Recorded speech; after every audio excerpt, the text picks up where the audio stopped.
Mark Friedman has a purpose. As managing partner and co-founder of Evolved Profits, he and his team have over 40 years of experience in helping businesses free up cash so that it can be reinvested into helping employees, growing the business, and creating positive social impact.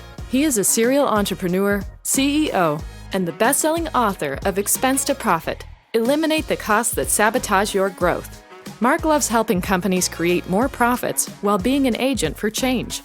This is his purpose, and in an effort to help more companies and more people, Mark, along with co-host Yannick Silver, author of Evolved Enterprise, bring you Profits with Purpose, a podcast that aims to do just that. On the show, Mark and Yannick talk to successful corporate decision makers, exploring valuable lessons learned, experiences in growing a company, ways to reduce expenses, and all the ways a company can have a positive social impact. Join us each week and get in on the discussion so we can all have more profits with purpose. And now, here's your host. All right. Hello, everyone. It's Yannick Silver. We're going to be doing a special session of Profit with Purpose. And this is really excited to have Bessi Graham with me. And Bessi is an award-winning entrepreneur with over 20 years of experience working with business owners, governments, large funding bodies to bring doing good and making money back together.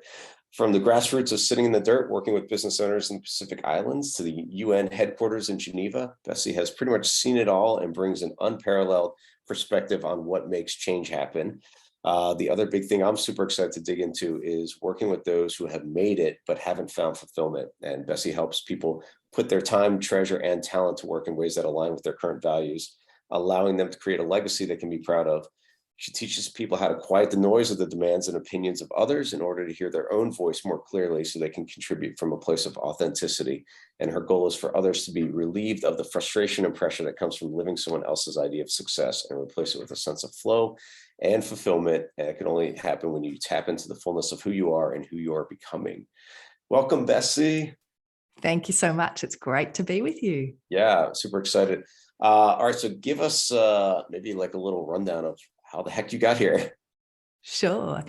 Well, I mean, it's interesting. You were in that second part of the intro when you were talking about the aspect of people who have made it but haven't found fulfillment. I think there is this common theme which many of us have of searching for, like, where do I fit? Where's that beautiful sweet spot of combining my passions and what I care about, but also what I'm good at? And for me, that has been the center of over 20 years now of my work, which is trying to find those spaces where I could combine the aspects that I love about business, because I really passionately believe that business is this incredible force that can have a positive impact in the world, and that it's more than just profit maximization.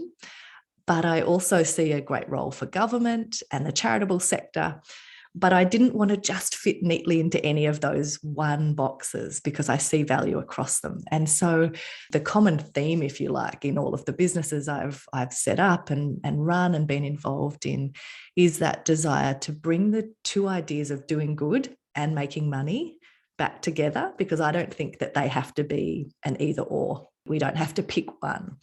And so that for me has meant I've had a really exciting and varied work life, but that common theme is through everything I've done. So as an impact investor myself, I set up an incubator for small and medium enterprises that were trying to do great things in the world, but weren't investment ready. Because I wasn't seeing opportunities to invest. So I went, okay, what's the problem here? And the gap is pipeline. How do we build that? So in Australia and across the Pacific, I set up an organisation that was building up that capacity and investment readiness. And we set up investment funds on the back of that and worked with governments and big investors to try to connect all those dots.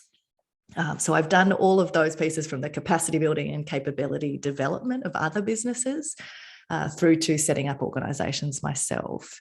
And really the piece that keeps driving me is this aspect of, there are so many of us who are serial entrepreneurs or business owners that really want to not feel like we go to work and we try to make as much money as we can, but then we come home and we have this disconnected part of our life that is seeking meaning and freedom and fulfillment. I want to help people bring those back together, because I think you can be far more impactful over a longer period of time, and you won't burn out if you can align those two things. Yeah, I love that. I talk about connecting your head, which is your business side and marketing side, with your heart, which is the impact you want to make in the world, and then your higher purpose, like why are you even here, like, and bring that all together, this alignment, and it gets really exciting. This idea of doing good and making money and bring that back together. What have you found to be like the biggest impediment to that? Well, I think often, and this is again common for those of us who are such action-oriented, goal-driven people, is that very often we just jump into okay, well, what are we going to do? We've spotted an opportunity, we're going to start a business. We jump straight into action without taking the time to really understand and get to know the components that are to do with us, which speak to your alignment bit of those different components of our head and our heart and that higher purpose. And so there's often a mindset piece. So people will traditionally come to people like me and say, oh, the problem I have is I need access to capital. So help me get investment ready, or, connect me to an investor. But actually, there is this underlying mindset which comes down to, we have unconsciously taken on board this sense that doing good and making money don't go together. Mm-hmm. So if someone is really passionate, for example, about a particular social or environmental issue and is building a business to try to address that, there will be these undertones in there where they don't push it through to its full commercial opportunity, because they stop at the level where they say, well, we're doing something good, so someone will give us money, or customers will buy from us because we're helping this particular cause. And so they actually decrease the chance of it being impactful and sustainable financially, because they have swallowed that unconscious sense of, oh, this is in the doing good category. Or equally, if they're just focusing on the business side, they have a whole bunch of externalities, or they don't think about their supply chain because they say, no, we're trying to make money here. And so that mindset piece that goes unquestioned, that hasn't actually stopped and said, oh, hang on, what is the way I design this business model that allows me to ask and answer those questions and not finish and say, this is the business, until I have worked out what is the component of this business that is actually contributing in a positive way to the world, and what are the ways that I ensure it stacks up financially and can actually be a business that grows. So it's that mindset piece of actually coming back and questioning the separate ideas of doing good and making money. Yeah, that makes total sense. And from, either clients that you've worked with or businesses that you've started, what's a great example that you've seen that brings it together? Yeah, well, I think if I go back to the organization I set up, which was around the incubation or getting groups investment ready. Mm-hmm. The reason I set that up, originally, we wanted to just go international, find someone who was doing that well and bring them to Australia. But when I went all around the world, was talking to different people running incubator programs, there was this mismatch, because here's these incubators telling those they work with to have a sustainable business model, and none of the incubators have sustainable business models. And to me, that doesn't make sense. As an entrepreneur or a business owner, you listen to and respect people far more when they have done what they're asking you to do. Sure. And so the whole reason I ended up spending nearly 8 years in that space and running that organization was that I didn't believe that was enough. And so I said, no, hang on, we need to be able to build a sustainable business model within this incubator, so that we are telling people, here's how you do it. This is what it looks like. Mm-hmm. And so that as my team are working with an organization and challenging them to shift the way they have a conversation with a customer or how they interact with a corporate, we need to be able to say, this is how we did it. And so the aspects of how I built that business. So we started with 2 philanthropic foundations that funded us for a 2-year grant. And when I did that modeling, of what would this look like? How would we get to sustainable? I said, potentially it's going to take me 5 to 7 years to get there. But we got to 100% sustainable within that 2-year period. And it's still going now. That my deputy CEO took over and she's still running that organization. And that was very much in that category of not just accepting that an incubator can't have a business model, but saying, no, we will engage with corporates, but we won't ask their foundation or philanthropic arm to give us a donation. We will be able to go in and understand their strategy and say, you've got this challenge, here's how we'll solve that, this is what it will cost you. And so it's that we weren't compromising on the social mission of what we were doing or being distracted with a different value proposition, but we were saying, what do we have of value someone would pay for? And how do we design this organization in a way that it actually has this mutually reinforcing piece of, as we increase the financial sustainability, we're increasing the impact of the organization. I love that. Yeah, no, that makes total sense. And I love the way that, you're not going to take the status quo and also like the what is it? The shoemakers, I forgot how it goes. The shoemakers kids or something that have. Oh yes, exactly. Or the builder that never finishes their own house, or all those pieces. Right. Yeah. I think that's huge is to say, okay, if we're asking you to do this and think about it, then let us show you how we did it. And then when you were working with the companies to be incubated, were you helping them create an integrated impact model into what they were doing? Yeah, so we absolutely were working on the components of, say, aspects of how will you measure and track the impact that you're having, because from an impact investment point of view, the 2 key components there are intention and measurability. So it's not enough just to say, here's what we want to do in the world. You have to be able to demonstrate, are you actually achieving those outcomes? So we absolutely worked with people to ensure that they could have the frameworks in place to measure and communicate the impact they were having. But again, it wasn't simply saying, tell a nice story and ask for a donation. It was helping them build a business where if you end up getting some donations or grants, that can deepen and strengthen the impact you're having in the world.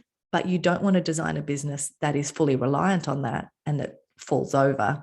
If someone loses interest in funding you, you have to figure out how you actually can make sure you are delivering something of value that someone will pay for. And so do you believe in, and maybe it's not either or, but do you believe in it being a business, a for-profit business, or do you believe in it being a nonprofit, or is it a combination of the two that they work together? It depends what you're trying to achieve. So there are absolutely some situations where there will be enough of a reason that it needs to be a non-profit because of the types of customers you have or their preferences around their own perceptions of, oh, if this is a non-profit, it is actually committed to the purpose in a different way. So there are times when a non-profit structure is appropriate. But my preference over time would be, so even for example, with the ideas around social enterprise and different titles or ways of framing a business, I would like it if we got to a place where they weren't necessary, because every business should be thinking about the decisions it's making, the impact it's having, and being in a position where they take responsibility for that. So my preference would be that we got to a place where this was just the way that you did business and that we didn't have to have a nonprofit or a social enterprise that was doing that. But if we go back to that piece of, I'm pragmatic, I'm a practitioner. And so once you're clear on what you're doing, then the legal structure of that entity being a nonprofit or a for-profit is sort of secondary. We first need to figure out what you're trying to achieve, who your customers are, and then figure out what is the best model that makes that work. But I don't start with the legal structure. So a lot of people will say, oh, you're trying to address drinking water, let's set up a charity. It's like, well, we don't know yet what you're doing. Let's not assume it's a charity. Yeah, maybe it is, maybe it's not. Yes, exactly. Yeah. Okay, perfect. We'll talk about what you and I think have a lot of intersections on is we work with a lot with entrepreneurs who I call it the now what question, which is 2 little words, but it's a really big kind of looming thing that happens for so many entrepreneurs and leaders, where they get to a certain point and they kind of fall out of love with their business, or maybe they've, realize that there's something bigger. But to make that leap into something bigger is really scary, because it involves re-looking at everything, and you don't want to lose what you've built, but you also know that there's something more, and you have like this little whisper. I call it a cosmic alarm clock, even. Like it's like this little voice that gets louder and louder, and you can hit snooze or you can answer it. And it's like following your heart is pretty much always scary, but never wrong. And I'd love to get your take on how you help these leaders really move into that next period of time, and connect their time, their treasure, their talents. Well, I mean, I think the first thing to say is for people not to feel isolated or alone in that, because it is so common. So there's many of us who experience that and have that sense, for myself and for many of the people I work with. It's almost frustrating when someone else says to you, oh my goodness, like you've built this incredible organization, or you're so successful, because your frustration is you go, oh, like this isn't it for me. Like I haven't even scratched the surface. It's actually frustrating because for you, and as you said, with that whisper inside you that knows, oh, there is more. This is not it. The external aspects of those achievements you've made or the boxes you've ticked have not yet come to a place where you go, this is my calling, or whatever your words are for that, or this is, I'm living what I was meant to be doing. And so the first piece is to say, you're not alone in that. But I do think that it's important for us, particularly in that space as entrepreneurs, business owners, to honor what we have built, and that it has been such a labor of love. We have poured into that business and been able to achieve this level of success because of that commitment of our time, talent, and treasure into making it work. And so the first piece for people to be conscious of is, in our sense of not feeling fulfilled, we don't need to burn down that business. We don't need to blow it up or say, okay, well, that's not it. The beauty, if you like, of starting to bring these things back together is that if we can pause long enough to have some of the conversations around what would be fulfilling, what does success mean for you, if we can get really clear on that, then we can start to actually say, oh, what could we change, or what are the decisions we have control over in this business that we could start to be more strategic or more aligned in the way we ran it, which actually will give us energy and flow again and will make it feel satisfying. So I haven't come across a case yet with a business owner where there aren't aspects within their business that we could tweak or change that are really low-hanging fruit that will make it be more fulfilling, and will start to connect it to, as you said before, that higher purpose or higher calling of what they actually want to be part of in the world.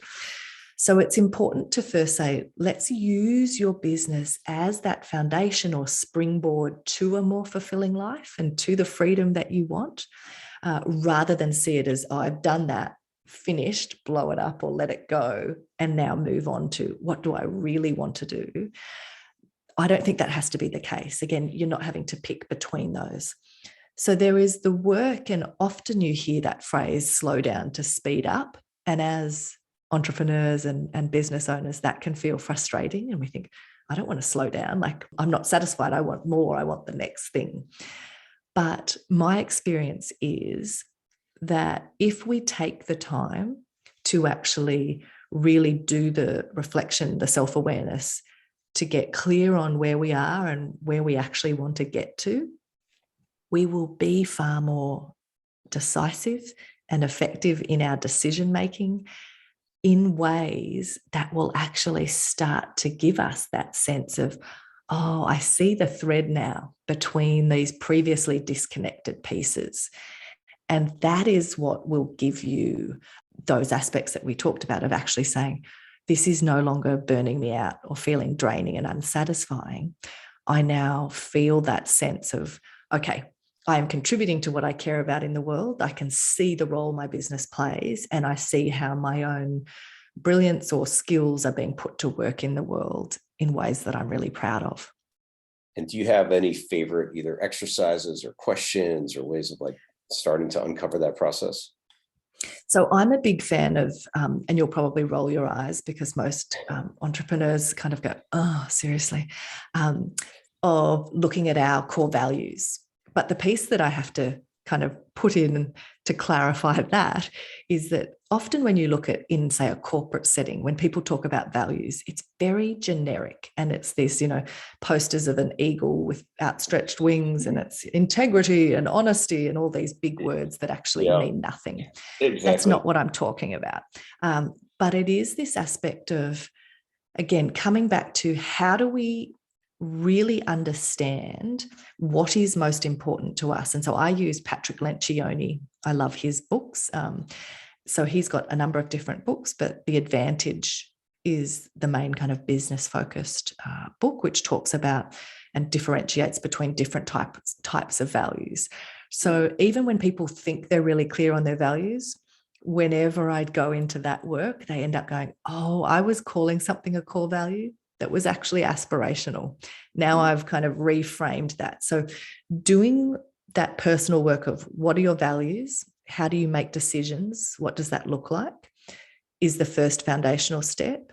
And then I jump to vision. Right? Yeah, That's go for it. Second there. Is it personal core values, like for the entrepreneur first, or is it the organization core values? So I do both. But the aspects, if we're doing the work with a leader, and it is that component of their own exploration around feeling more fulfilled and what does that look like and what is success, we do need to get to that for you as an individual, not just for the organization.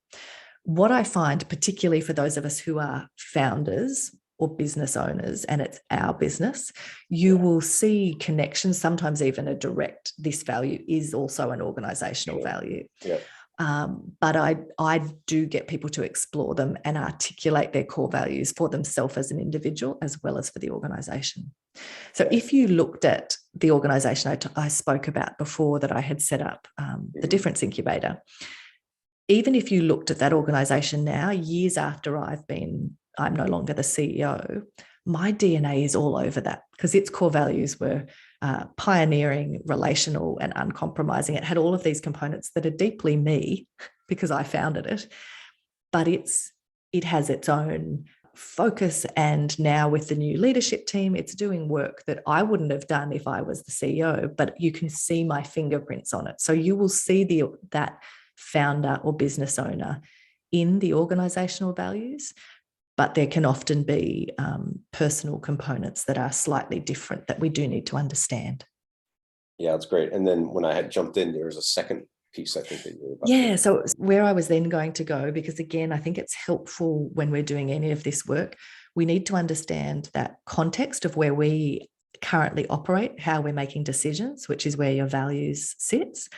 But we also need to jump forward and get really clear on that vision of, well, what do you want to be part of in the world? And this is where you drill into that, visioning, or what does success look like? What do I care about? Because when you have both, you're grounded in that values space of you understand yourself and you understand where you want to go, what you want to be part of, that opens up all of the possibilities in between. And it helps us have this touchstone and this guiding kind of piece that we're being drawn towards as we make decisions in the organization. I love that. Yeah. Visioning is definitely one of my favorite parts of leaning in and getting so excited about where we're going and just imagining that piece. Well, part of the vision and one of the topics I know you cover is this misconceptions about legacy. Because that connects to vision. What are some of those misconceptions about our legacy? Well, it's really interesting. Again, if we go back to much of this is unconscious, and it's things we've just absorbed from family or society. So one of the components that is a very common misconception around how legacy plays out or how we contribute is this sense that in order to leave a legacy, you have to, it's all selfless and it's about the other, which is, So we might then put it in the category of, oh, when I sell the business, or when I retire, or when I earn a certain amount of money, then I will give it away to another charity, or I will contribute or be generous. And there's a few factors that happen in that. The first is that it puts it into a future state rather than thinking, how am I living now? What is my contribution? How do I actually use the business today to do good now? But the other piece is, when we look at legacy as that aspect of it's completely selfless, it's only about the other, then it can also push us into this really unhelpful type of martyrdom and burning out our own energy and ending up feeling resentful, because the sense is that you again have to put all the focus on the giving away of everything. And so we see that often when people come into money or they inherit money, there's this automatic discomfort, and they publicly are saying, oh, I'm going to give it all away. They're kind of separating themselves from the wealth that's been created. And the piece that I like to get people to focus on related to that, in terms of having a healthier idea about legacy, is to say that if you look at it as being a double-sided piece, there is absolutely the component that is about the generosity and the giving, and needing to understand who is benefiting from that money, because you want to make sure you're actually having a positive impact, not a negative impact. But in order for us to be able to sustain the work we do, it comes back to that piece we were just talking about of fulfillment. You need to actually be feeling connected to the things you're being generous to. And you need to be able to do that in a way that you can sustain over many years. So when we do this work to actually figure out, how do we use our business as that springboard and the foundation of how we're doing good in the world, we can do it now. We don't have to wait till we get to a certain level of being a high net worth or an ultra high net worth individual. We don't have to wait till we sell the business. We can start to already, just by the business existing, we can be contributing to and leaving the legacy we want in the world through our actions today, but not have to do it in such an extreme where it's all being given away or it's all external to the business. And so that's the piece I like to help people shift, is to come back to, you don't have to be apologetic about wanting to grow your business, about the success you've already had. If you are able to look inside the business itself and figure out, what are the decisions you're making that you have control over? How are you spending money? What does that look like in terms of the pieces you can take responsibility for and potentially change the way you're running the business? Then that already is a big part of you doing good now and leaving a legacy that you can actually be proud of.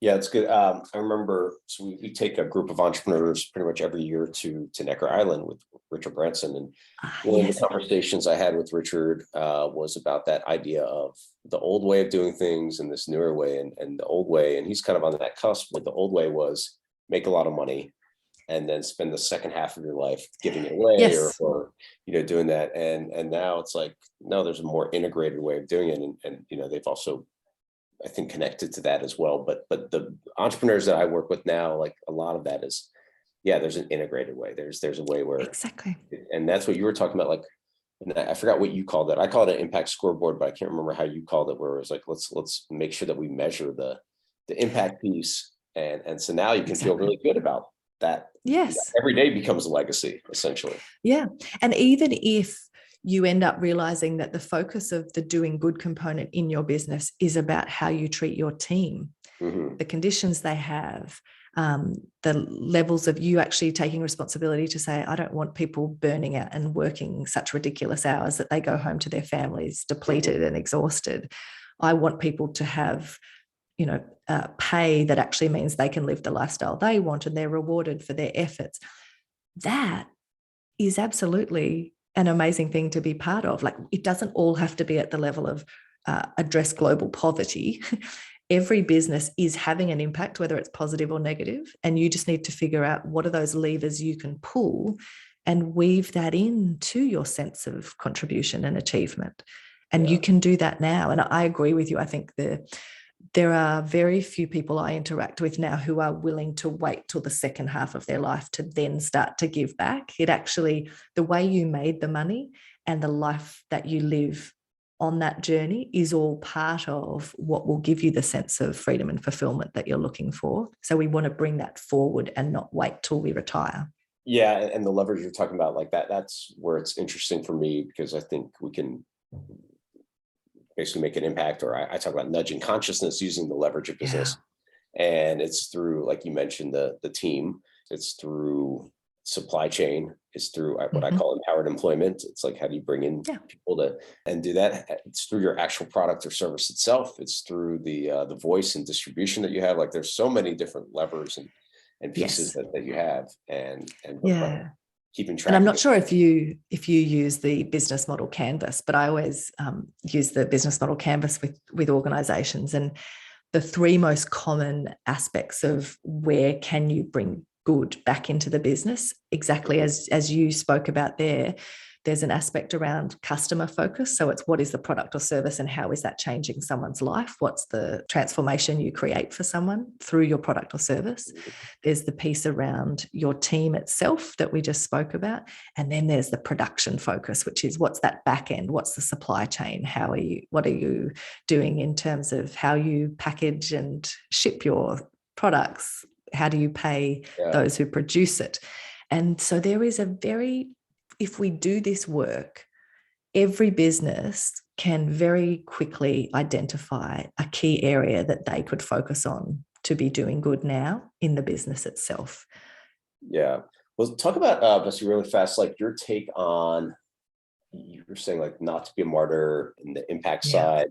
Have you found the sweet spot of this, like, mix of, okay, what a percentage and I ask this because I still have conversations with my friends and colleagues all the time about, like, hey, where is that harmonious aspect of what's our impact, what's good for us as a shareholders, and I don't know if there is an exact right answer to it, but I'll be curious on your take.